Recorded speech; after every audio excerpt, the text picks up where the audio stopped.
नमस्कार साथियों। आज देश में शिक्षा जगत में दो महत्वपूर्ण बदलाव हुए हैं। पहला, मानव संसाधन विकास मंत्रालय का नाम बदलकर शिक्षा मंत्रालय कर दिया गया है। और दूसरा और हम सब के लिए महत्वपूर्ण, जिसकी सबको इस बात की आस थी कि ये जल्द ही लागू होने वाली है, जिसका नाम है नई शिक्षा नीति 2019 में, जिसका मसौदा हमारे सामने आया था, जिसका प्रारूप हमारे सामने आया था। आज केंद्रीय मंत्रिमंडल के द्वारा इसे स्वीकृति दे दी गई है, यानी कि ये पूरे देश में लागू हो गया है। पहला निर्णय, जिसका नाम पहले मानव संसाधन विकास मंत्रालय था, उसका नाम अब बदलकर शिक्षा मंत्रालय कर दिया गया है। लेकिन दूसरा जो महत्वपूर्ण निर्णय है, नई शिक्षा नीति लागू कर दी गई है। नई शिक्षा नीति जिसका प्रारूप हमारे सामने 2019 में आ गया था, लेकिन अब 2020 में इसे लागू कर दिया गया है।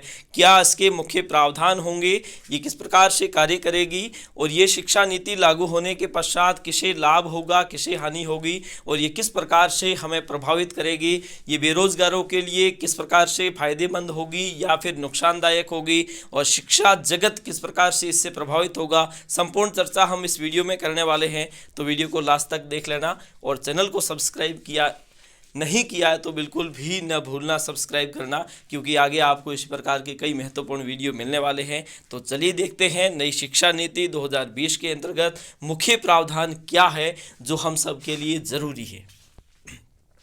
सबसे पहले एक स्टेट स्कूल रेगुलेटरी अथॉरिटी बनाई जाएगी, जिसका जो चीफ होगा वो शिक्षा विभाग से जुड़ा हुआ होगा। ये बहुत महत्वपूर्ण है। उसके बाद में बीएड कोर्स है, वो 4 ईयर का इंटीग्रेटेड कोर्स भी कर सकते हो, 2 ईयर का भी कर सकते हो, अलग अलग रूप में से लागू कर दिया जाएगा।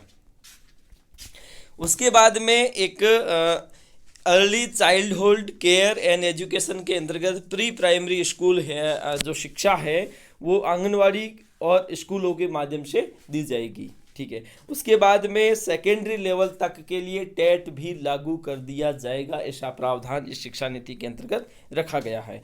सबसे महत्वपूर्ण जिसका हमें इंतजार है, अगर आप एक शिक्षक हैं तो आप सबके लिए महत्वपूर्ण है कि आपका कार्य शिक्षा जगत में शिक्षा देना ही है, लेकिन कुछ कार्य हमें करने होते हैं जिससे मुक्ति दिलाने के लिए शिक्षकों को गैर शैक्षणिक कार्यों से हटाया जाएगा। सिर्फ चुनाव ड्यूटी लगेगी। बीएलओ जो है, जितने भी बीएलओ साथी है, उन सबको शिक्षक जो है वो हटाए जाएंगे, और अगर आपकी एमडीएम प्रभारी के रूप में भी नियुक्ति है तो वो भी आपको हटाया जा सकता है। स्कूलों में एक एसएमसी और एसडीएमसी के साथ साथ एससीएमसी यानी स्कूल कॉम्प्लेक्स मैनेजमेंट कमेटी भी बनाई जाएगी। और अगर आप एक शिक्षक बनना चाहते हैं और रोज़गार की तलाश में हैं तो आप देख लीजिए कि शिक्षक नियुक्ति में डेमो या स्किल टेस्ट इंटरव्यू भी होंगे शामिल। मतलब आपको, अगर आप शिक्षक बनना चाहते हैं तो अगर ये नई शिक्षा नीति लागू होती है तो आपको क्या करना पड़ेगा, इंटरव्यू भी देना पड़ेगा शिक्षक बनने के लिए। इसके साथ साथ एक नई ट्रांसफ़र पॉलिसी आएगी, जिसमें ट्रांसफ़र लगभग बंद हो जाएंगे। सिर्फ ट्रांसफ़र है वो पदोन्नति पर ही होंगे। ग्रामीण इलाकों में स्टाफ क्वार्टर बनाए जाएंगे और केंद्रीय विद्यालयों की तर्ज पर बनाए जाएंगे। अगर आपने देखा हो तो ग्रामीण इलाके जितने भी हैं जहां पर सरकारी विद्यालय बने हुए हैं, तो वहां पर हो सकता है एक क्वार्टर हो, लेकिन केंद्रीय विद्यालयों की तर्ज पर वहां पर भी क्वार्टर बनाए जाएंगे। आरटीई को कक्षा 12 तक लागू किया जाएगा। शिक्षा का अधिकार जो अधिनियम है 2005, उसके अंतर्गत सभी को शिक्षा का अधिकार है, वो 1 से 8 तक दिया गया है, लेकिन अब इसे 12 तक लागू कर दिया जाएगा, 18 वर्ष की आयु तक।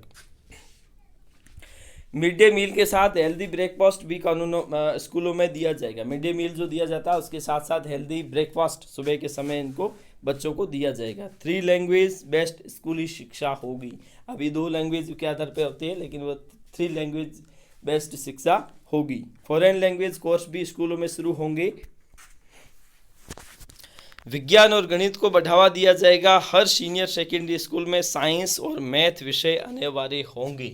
यानी कि अगर कोई आर्ट्स स्कूल चलता है किसी भी क्षेत्र में, तो वहाँ पर साइंस और मैथ भी अनिवार्य कर दिया जाएगा। स्थानीय भाषा भी शिक्षा का माध्यम होगी। अगर आप किसी भी स्थानीय क्षेत्र के हैं, जैसे हम राजस्थान से हैं, तो राजस्थानी भाषा को वहाँ पर तवज्जो दी जाएगी।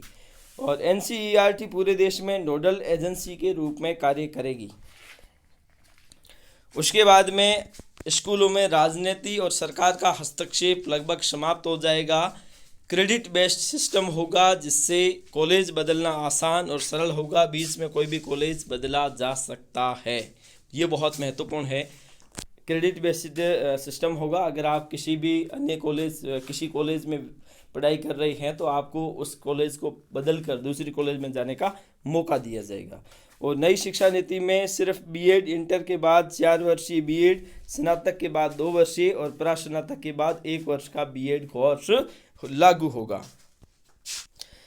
तो इस प्रकार से ये है हमारी नई शिक्षा नीति 2020, जिसके अंतर्गत ये मुख्य प्रावधान है। अगर आपने समझना है, अगर आपने समझ लिया है, आपको ये वीडियो कैसा लगा, अंत में एक कमेंट बॉक्स के माध्यम से ज़रूर बताएं। धन्यवाद।